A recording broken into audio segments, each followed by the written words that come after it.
देखिए सभी बच्चों को राधे राधे। और सब बढ़िया हो ना?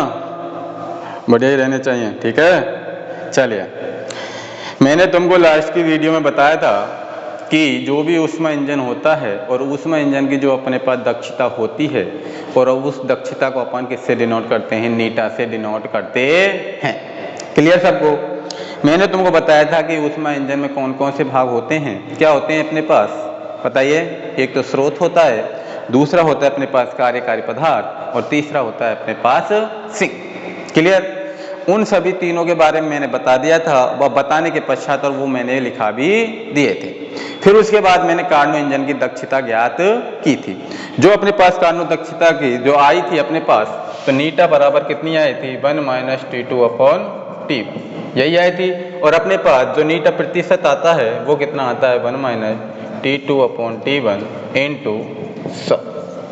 यही बताया था, नहीं बताया था? दोनों के कारण जब भी अपन ऊष्मा इंजन की दक्षता निकालेंगे नीटा बराबर तो कितना निकालेंगे कि 1 - T2/T1, और नीटा प्रतिशत जब निकालेंगे कितना निकालेंगे? 1 - T2/T1 इंटू 100, क्योंकि प्रतिशत हमेशा किस पर निकलता है? 100 पर। क्लियर? अब उसी के अकॉर्डिंग अपन एक क्वेश्चन हल करेंगे। देखिए वो क्वेश्चन कैसा है। लिखिए, क्वेश्चन नंबर लिखिए। यदि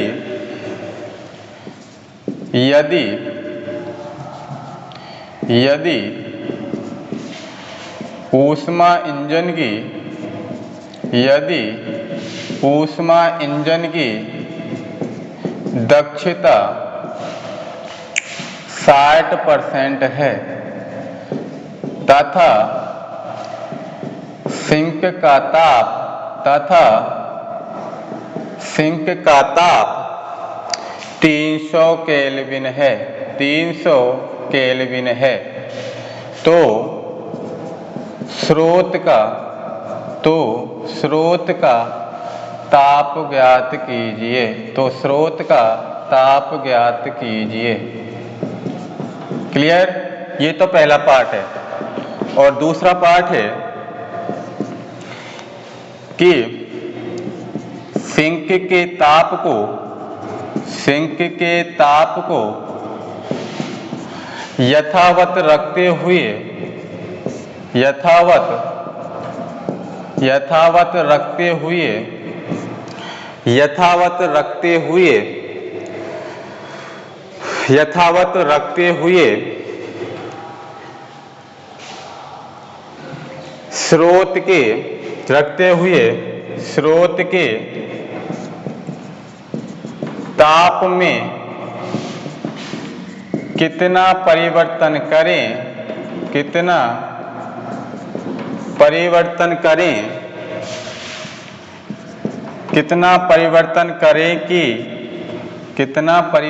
करें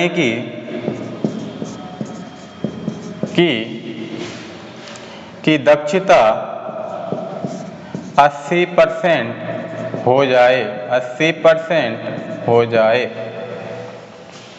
क्लियर? कि अपने पास क्वेश्चन दे रखा है कि यदि ऊष्मा इंजन की दक्षता 60% है तथा सिंक का ताप 300 केल्विन है तो स्रोत का ताप ज्ञात कीजिए। और दूसरा इसी में पार्ट है कि सिंक के ताप को यथावत रखते हुए स्रोत के ताप में कितना परिवर्तन करें कि दक्षता 80% हो जाए। क्लियर? तो देखिए, जो अपने पास नीटा परसेंट का मान दे रखा है, नहीं दे रखा? दे रखा है कि नीटा हम जानते हैं कि जो भी दक्षता दे रखी है वो कितनी दे रखी है? 60। क्लियर? तो पहले पार्ट को जब अपन ज्ञात करेंगे तो नीचे लिख देना, चूंकि हम जानते हैं कि क्या जानते हो? नीटा बराबर 1 - T2/T1, 1 - T2/T1। क्लियर? नीटा का मान कितना दे रखा है तुमको? 60%। तो 60% किस पर निकलता है? हमेशा 100 पर। तो 100 बराबर 1 - आप देखिए, सिंक के ताप को अपन किससे डिनोट करते हैं? T2 से। करते हैं नहीं करते? मैंने तुमको पहले बता दिया कि स्रोत के ताप को तो किससे डिनोट करेंगे? T1 से। और सिंक के ताप को अपन किससे डिनोट करेंगे? T2 से। तो अपने पास तो सिंक का ताप T2 का मान कितना दे रखा है? 300 बटे, और किसका मान निकालना है अपन को? T1 का। क्लियर? तो अपने पास कितना आ गया, देखिए 60/100 बराबर, इसमें से जब अपन T1 लघुत्तम लेंगे तो कितना आ गया, T1 माइनस 300। आ गया नहीं आया? आ गया। अब इसका अपन क्या कर दें, वज्र गुणा कर दें। तो नीचे लिखिए वज्र गुणा करने पर, वज्र गुणा करने पर, तो करिए वज्र गुणा कितना आ जाएगा, 100 T1 माइनस कितना आ गया 3, 2 और 2 4 बराबर कितना आ गया 60 T1। T1 को मैं इस दर साइड पक्षांतरण करके ले आऊंगा तो 100 माइनस 60 T1 बराबर कितना हो जाएगा 30,000।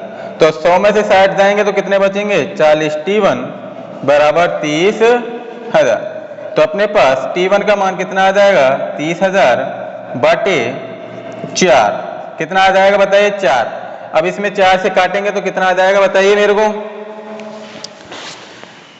4 से काटेंगे तो 4 दूनी 4 7 28, 4 7 कितना आएगा 28 और 4 पंजो 20, तो कितना आ गया अपने पास 750। तो T1 बराबर कितना आ गया 750 केल्विन, 750 केल्विन। 40 का भाग देना, क्योंकि एक जीरो से तो एक जीरो कट जाएगी और 4 का भाग देंगे तो कितना आ जाएगा 750। उतारिए जल्दी।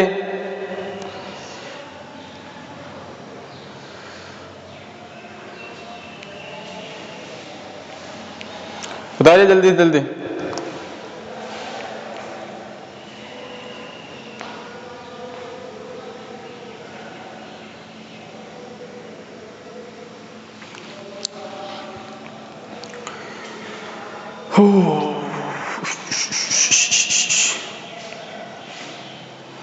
इनों में कुछ नहीं है, आराम से करना और आराम से सब हो जाएगा, टेंशन नोट लेने का।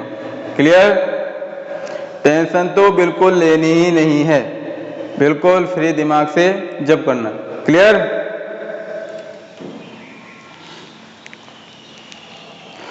एक बार राधे का नाम लिया और सवाल हुआ। क्लियर? पर लेकिन राधे का नाम लेना जरूरी है।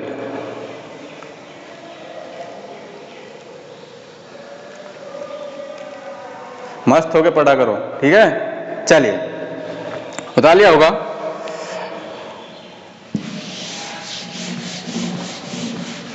आ देखिए, ये तो अपने पास किसका मान आ गया, स्रोत का ताप का मान अज्ञात आ गया। ये तो अपने पास पहला भाग हो गया। अब दूसरे भाग को देखिए कि क्या कह रहा है कि सिंक के ताप को यथावत रखते हुए स्रोत के ताप में कितना परिवर्तन करें कि दक्षता 80% हो जाए।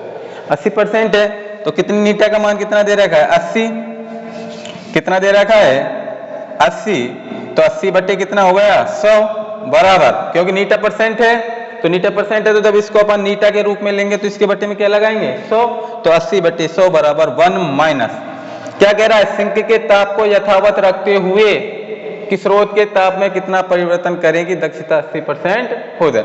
और तो स्रोत का सिंक का ताप तो जो बत्यू है कितना है 300 बटे T।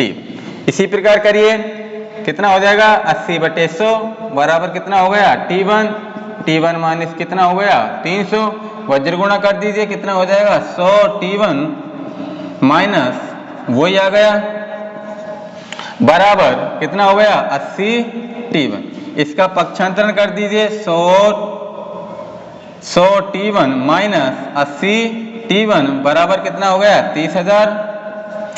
तो अपने पास कितना आ जाएगा बताइए, यहां लिख देना वज्र गुणा करने पर, यहां लिख देना वज्र गुणा करने पर, वज्र गुणा करने पर। क्लियर? तो अपने पास कितना आ गया 20 T1 बराबर कितना आ गया 30,000। तो T1 का मान कितना आ जाएगा 30,000 बटे 20, 0 से 0 कट गया कितना आ गया 1500 के आ गया नहीं आया। तो देखिए उसमें तो कितना मान आया था 750, इसमें कितना आया है 1500, तो नीचे लिख देना अतः अतः स्रोत के ताप में परिवर्तन, अतः स्रोत के ताप में परिवर्तन कितना होगा बताइए? 1500 माइनस 750 बराबर कितना होगा? 750 केल्विन। अतः स्रोत के ताप में परिवर्तन कितना होगा? 750 केल्विन। 750 केल्विन।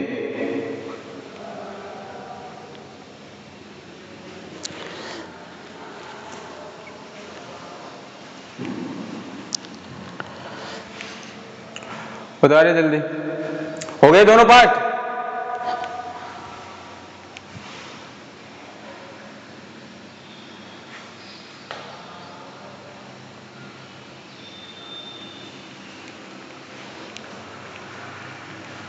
अगर ध्यान से देखोगे और ध्यान से पढ़ोगे ना तो सब चीज हो जाएगी क्लियर, सब कुछ हो जाएगा। उतारिए जल्दी से, फिर आगे चलते हैं।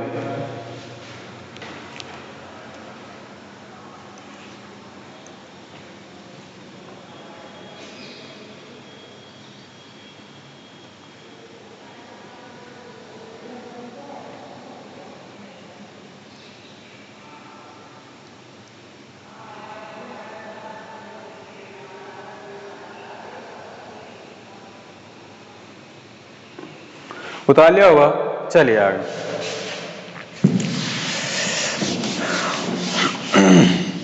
अब नया हेडिंग डालिए कार्नोट चक्र। अगला हेडिंग डालिए कार्नोट चक्र। कार्नोट चक्र देखिए, जब अपन कार्नोट चक्र के बारे में बताएंगे तो देखिए कार्नोट चक्र में अपने पास वही 3 भाग होते हैं। एक तो होता है ऊष्मा स्रोत, दूसरा होता है कार्यकारी पदार्थ और तीसरा होता है सिंक। इन तीनों के बारे में मैंने तुमको ऊष्मा इंजन के बारे में, ऊष्मा इंजन जब कराया था तो उसके में मैंने डिनोट करवा दिया था। क्लियर? अब देखिए जब अपन कार्नोट चक्र के बारे में पढ़ेंगे तो कार्नोट चक्र क्या होता है कि देखिए जब भी कार्नोट चक्र लेंगे और कार्नोट इंजन लेंगे तो जो भी अपने पास कार्नोट चक्र में जो भी कार्यकारी पदार्थ होगा, जो क्या होगा? कार्यकारी पदार्थ। तो कार्यकारी पदार्थ है उसकी जो अवस्था है वो विभिन्न उत्क्रमणीय प्रक्रमों से गुजर कर कौन सी अवस्था में आ जाता है? अपनी पुनः किसकी कौन सी अवस्था में आ जाता है? प्रारंभिक अवस्था में आ जाता है। वही क्या कहलाता है? कार्नोट चक्र कहलाता है। क्या बोलेंगे कि ऐसा इंजन या ऐसा चक्र जिसमें कार्यकारी पदार्थ की अवस्था विभिन्न उत्क्रमणीय प्रक्रमों से गुजरकर वो अपनी पुनः प्रारंभिक अवस्था में लौट आती है या आता है, वही क्या कहलाता है? कार्नोट चक्र कहलाता है। कि कार्नोट चक्र के 3 भाग होते हैं। एक तो होता है स्रोत होता है, दूसरा होता है कार्यकारी पदार्थ और तीसरा होता है अपने पास क्या होता है? सिंक होता है। क्लियर? इसके लिए एक फिगर बनाएंगे तो पहले हेडिंग डाल लीजिए कार्नोट चक्र। हेडिंग डाल लीजिए कार्नोट चक्र या कार्नोट का आदर्श इंजन। आदर्श इंजन, आदर्श। इस चक्र का नाम कार्नोट क्यों रखा गया? क्योंकि यह कार्नोट नामक साइंटिस्ट ने ये दिया था। क्लियर? इसका नाम है कार्नोट चक्र या कार्नोट का आदर्श इंजन। देखिए कार्नोट के इंजन में इसमें लिखना है कार्नोट के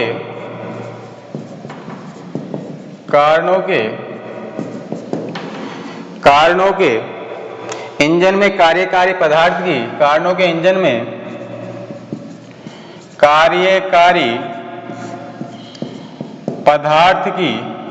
कार्यकारी पदार्थ की निश्चित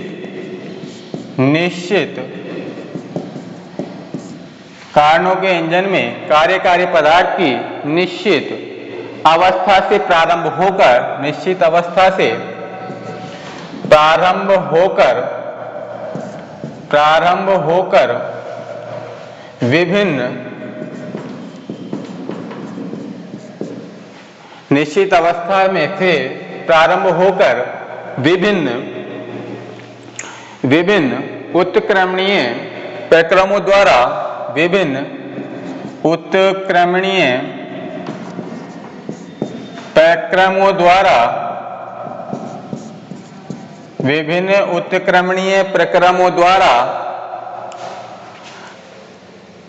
विभिन्न अवस्थाओं में से गुजारते हुए उत्क्रमणीय प्रक्रमों द्वारा विभिन्न अवस्थाओं से गुजारते हुए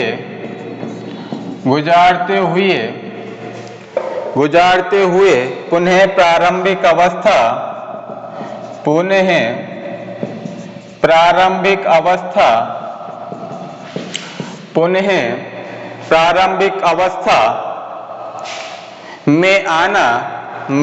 प्रारंभिक अवस्था में आना कार्णोचक्र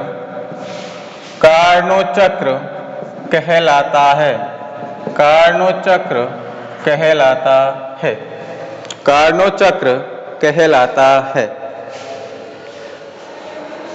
कार्णोचक्र कहलाता है। क्लियर? देखिए, कार्णोचक्र या कार्णों का आदर्श इंजन क्या होता है कि कार्णों के इंजन में कार्यकारी पदार्थ की निश्चित अवस्था से प्रारंभ होकर किसकी? कार्यकारी पदार्थ की निश्चित अवस्था से प्रारंभ होकर विभिन्न उत्क्रमणीय प्रक्रमों द्वारा विभिन्न अवस्थाओं से गुजारते हुए वो अपनी कौन सी अवस्था में आ जाती है? प्रारंभिक अवस्था में आ जाती है। उसे क्या कहा जाता है? कार्णोचक्र कहा जाता है। क्लियर? कि जो भी कोई कार्यकारी पदार्थ है वो अपनी अवस्था का विभिन्न उत्क्रमणीय प्रक्रमों में विभिन्न अवस्थाओं में से आते हुए या गुजारते हुए वो अपनी पुनः प्रारंभिक अवस्था में आ जाना क्या कहलाता है? कार्णोचक्र कहलाता है। इसके लिए फिगर बनाइए।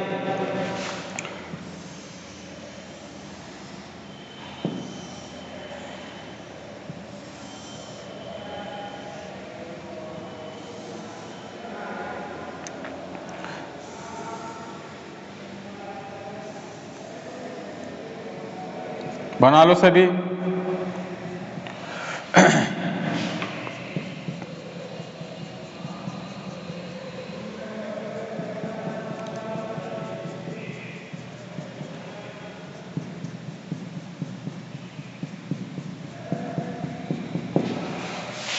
सभी बना लो, फिगर बना लीजिए।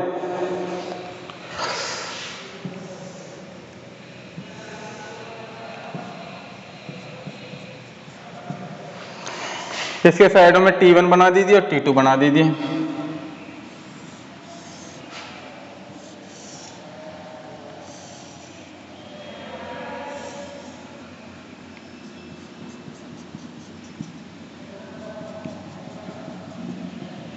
ये अपने पास स्रोत होता है T1, ये अपने पास स्रोत होता है T1 केल्विन और दूसरा होता है अपने पास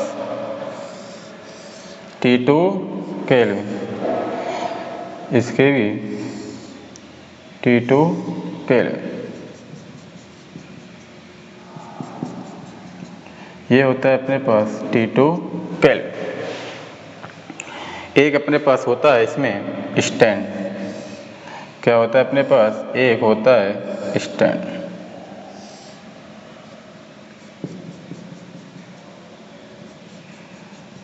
एक होता है अपने पास स्टैंड। एक होता है अपने पास स्टैंड। देखिए, मैंने तुमको बताया था ये इसकी जो परत होती है वो कैसी होती है? कुचालक, क्योंकि सिलेंडर लेते हैं अपन। और ये निचली परत कैसी होती है अपने पास? सुचालक। कैसी होती है? सुचालक। कैसा होता है? सुचालक। ये भी किसकी बनी होती हैं? कुचालक की। इसकी मोटी जो बाहरी दीवारें हैं वो कैसी होती हैं? कुचालक। कैसी होती हैं? कुचालक। और जो अपने पास स्रोत होता है उस वो भी कैसा होता है? ऊष्मा का कुचालक होता है। कुचालक। करिए जल्दी। और स्टैंड भी कैसा होता है अपने पास? कुचालक। करिए जल्दी। और T2 जो अपने पास केल्विन होता है वो भी कैसा होता है, सुचालक। बना लो जल्दी।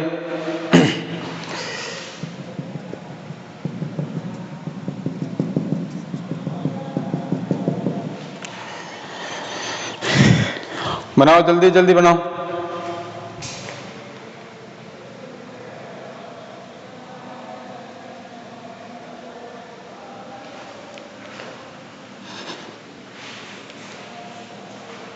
बना लिया होगा, चलिए।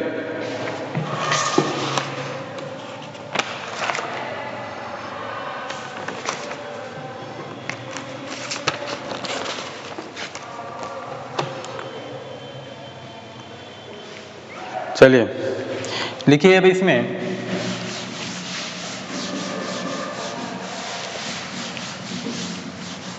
कार्नो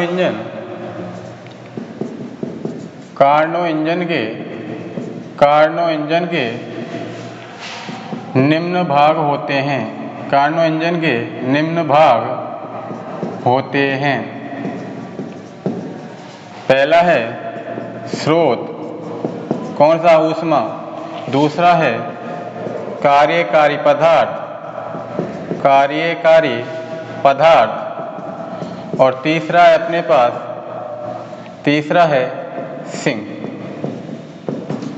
कौन सा होता है, सिंक। तीसरा होता है अपने पास सिंक। क्लियर। आप देखिए, अपन ने स्रोत के बारे में पढ़ लिया था, कार्यकारी पदार्थ के बारे में पढ़ लिया था, और सिंक के बारे में भी पढ़ लिया था। किसमें, ऊष्मा इंजन में। और जिस प्रकार जो अपने पास ऊष्मा इंजन में ये काम करते हैं, स्रोत, कार्यकारी पदार्थ और सिंक, इसी प्रकार कार्नोट चक्र में ये तीनों ही यथावत काम करते हैं। इसलिए मैं इनको पहले ही लिखवा चुका हूं, इसलिए अपन कार्नोट चक्र की डायरेक्ट क्या लिखेंगे, कार्यविधि। डायरेक्ट लिखिए कार्यविधि। इसके बारे में लिखिए कार्यविधि में। लिखिए कार्नो इंजन एक निश्चित प्रक्रम में, कार्नोट चक्र एक निश्चित कार्नोट चक्र एक निश्चित प्रक्रम में, कार्नोट चक्र एक निश्चित प्रक्रम में, प्रक्रम के द्वारा, निश्चित प्रक्रमों के द्वारा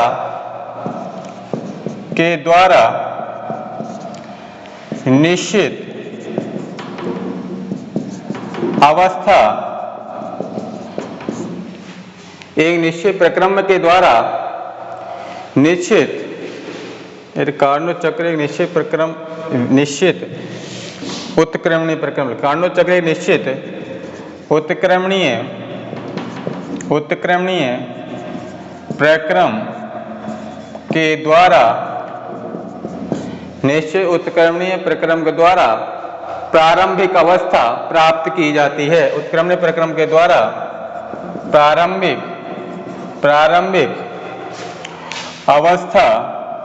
प्रारंभिक अवस्था प्राप्त की जाती है।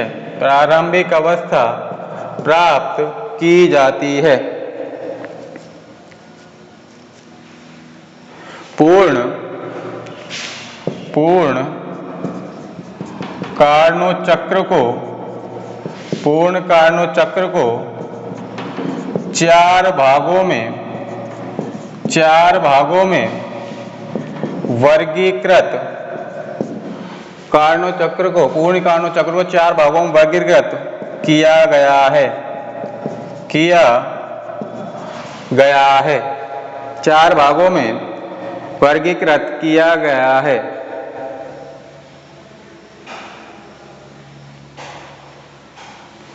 कार्नोट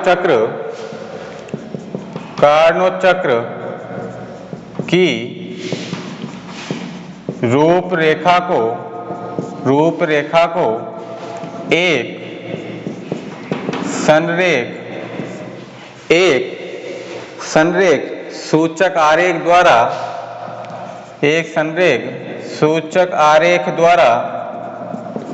सूचक सूचक आरेख द्वारा प्रदर्शित किया गया है, प्रदर्शित किया गया है, जो दाब P व आयतन के परिवर्तनों को प्रदर्शित करता है, जो दाब व आयतन के परिवर्तन को व्यक्त करता है। क्लियर? को व्यक्त करता है कि क्या बताया मैंने कि कार्नो इंजन के जो भाग होते हैं वो तो क्या होते हैं, स्रोत, कार्यकारी पदार्थ और सिंक। लेकिन जब अपन कार्यविधि के बारे में पढ़ेंगे कि क्या क्या कार्यविधि की कार्नो चक्र एक निश्चित उत्क्रमण प्रक्रम के द्वारा वो अपनी प्रारंभिक अवस्था तक आती है। क्यों? क्योंकि वो विभिन्न अवस्थाओं से गुजरते हुए उत्क्रमण प्रक्रमों के द्वारा वो अपनी कौन सी अवस्था में लौट आती है, पुनः प्रारंभिक अवस्था में लौट आती है। इसलिए पूर्ण कार्नो चक्र को अपन को समझने के लिए चार भागों का अध्ययन करेंगे और चार भागों का अध्ययन करते हुए उनके न्यूमेरिकलों को हल भी करेंगे और उनके जो डेरिवेशन हैं उनको भी हल करेंगे। देखिए, जब हमारे पास जो चार भाग कौन कौन से होते हैं वो मैं बता देता हूं। एक तो होता है समतापी प्रसार, एक होता है रुद्धोष्म प्रसार, एक होता है समतापी संपीड़न और दूसरा तो चौथा होता है रुद्धोष्म संपीड़न। कि समतापी प्रसार में कितना कार्य होता है, रुद्धोष्म प्रसार में कितना कार्य होता है, समतापी संपीड़न में कितना कार्य होता है और रुद्धोष्म संपीड़न में कितना कार्य होता है। क्लियर? कि समतापी प्रसार में W1 का मान कितना आता है, रुद्धोष्म प्रसार W2 का मान कितना आता है, समतापी संपीड़न W3 का मान कितना आता है और रुद्धोष्म संपीड़न W4 का मान कितना आता है। कि क्या कितने भाग हो गए, समतापी प्रसार, रुद्धोष्म प्रसार, समतापी संपीड़न और रुद्धोष्म संपीड़न कितने भाग हो गए, 4। तो कार्नो चक्र की रूपरेखा को अपन ने संरेखा आरेख द्वारा प्रदर्शित कर दिया। तो प्रदर्शित किया गया है जो दाब और आयतन में क्या करता है, परिवर्तनों को प्रदर्शित करता है। अब इससे आगे जब अपन करेंगे तो इसके चार भागों का हम वर्णन करेंगे कि पहले लेंगे समतापी प्रसार, फिर लेंगे रुद्धोष्म प्रसार, फिर लेंगे अपन समतापी संपीड़न, फिर क्या लेंगे, रुद्धोष्म संपीड़न लेंगे। W1, W2, W3, W4 का मान निकालेंगे और उन फिर चारों को अपन क्या कर देंगे, जोड़ देंगे और जोड़ने के पश्चात उसके जो भी अपने पास लास्ट टाइम रिजल्ट निकल के आएगा वो क्या कहलाता है, कार्नो चक्र का जो पूर्ण कार्य होता है वो कहलाता है। क्लियर? चलिए, अब उसको अपन अगली वीडियो में पढ़ेंगे। किनको? इन कार्नो चक्र के चारों भाग। क्लियर? चलिए, राधे।